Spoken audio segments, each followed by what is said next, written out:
చిన్నపిల్లలు నేను పాల ప్యాకెట్లు కావాలని అడుగుతున్నట్టు పాపం. చిన్నపిల్లలు ఏడుస్తున్నారు, పాలు లేవు, మంచినీళ్ళు లేవు అని అడిగితే లాఠీలతో పోలీసులతోని కొట్టిస్తా ఉంది ఈ ప్రభుత్వం. ఇదా ప్రజాపాలన? అంటే వరద బాధితులను లాఠీ చార్జ్ చేయడమే ప్రజాపాలన?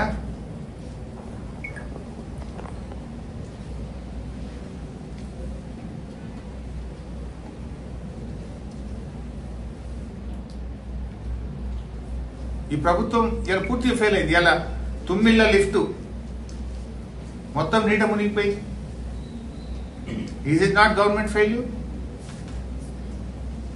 ఆనాడు కాళేశ్వరం పంప్ హౌస్ లోకి నీళ్లు వస్తే నానా గోల చేసినావు కదా, మరి ఇలా తుమ్మిళ్ళ లిఫ్ట్ ఇరిగేషన్ స్కీమ్ మొత్తం నీట మునిగిపోయింది.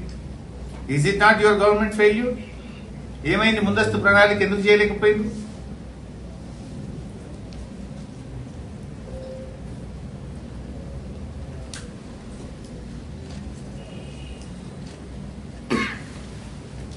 బీఆర్ఎస్ పార్టీ తరఫున కూడా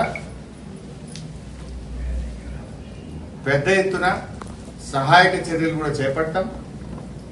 ఏ కుటుంబాలు అయితే నష్టపోయినాయో వాళ్ళకు నిత్యావసర వస్తువులు కానీ, బట్టలు కానీ అన్ని రకాలుగా సహాయక చర్యలు చేస్తాం. ఇవాళ మా మెదక్ జిల్లా నుంచి కూడా మేము ప్రజల నుంచి, పార్టీ నాయకులు, కార్యకర్తలను కూడా అందరం కూడా సమీకరించి తప్పకుండా ఇక్కడ నుంచి వాహనాల్లో అక్కడికి వస్తువులను నష్టపోయిన ఖమ్మం జిల్లా ప్రజలకు, మహబూబాద్ జిల్లా ప్రజలకు పంపించాలని చెప్పి కూడా నిర్ణయించినాం. మెదక్ గాని, దుబ్బాక్ గాని, సిద్దిపేట గాని, గజ్వేల్ గాని, నర్సాపూర్ గాని, మెదక్ జిల్లా మొత్తం పాత మెదక్ జిల్లా నుంచి మేము సేకరించి మరి పెద్ద ఎత్తున విరాళాలు సేకరిస్తాం. మా పార్టీ నాయకులు మేము కాంట్రిబ్యూట్ చేస్తాం, మా కార్యకర్తలు కాంట్రిబ్యూట్ చేస్తారు. మేమందరం కలిసి వరద బాధిత కుటుంబాలని ఆదుకోవాలని చెప్పి కూడా పార్టీ పక్షాన మేము నిర్ణయం తీసుకున్నాం.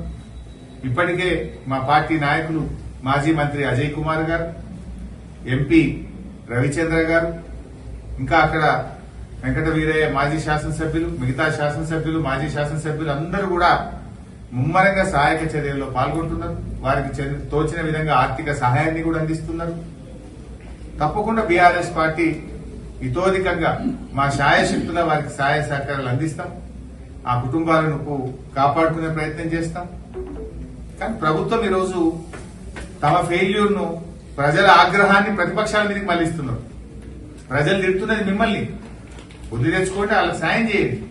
మీరు మమ్మల్ని తిట్టడం కాదు కదా.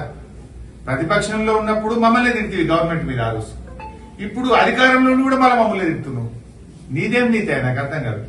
చెయ్యగలిగే స్థితిలో ఉండి కూడా నువ్వు ప్రతిపక్షాల మీద నిందలేస్తే నువ్వు చేసిన తప్పులేమో నొప్పులైతాయా? 25 లక్షల రూపాయలు ఇవ్వండి. నిజంగా అసలు ఎంతమంది మరణించారో లిస్టు బయట పెట్టండి. ప్రభుత్వం ఎందుకు చెప్తలేదు ఇప్పటిదాకా?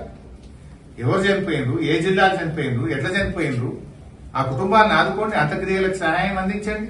దగ్గరుండి జిల్లా కలెక్టర్లకు చెప్పి అంత్యక్రియలు చేపించండి. తక్షణ సహాయం అందించండి. అసలు ఎంతమంది చనిపోయిందో కూడా వివరాలు కూడా బయట చెప్పలేని దుస్థితిలో ప్రభుత్వం ఉందా?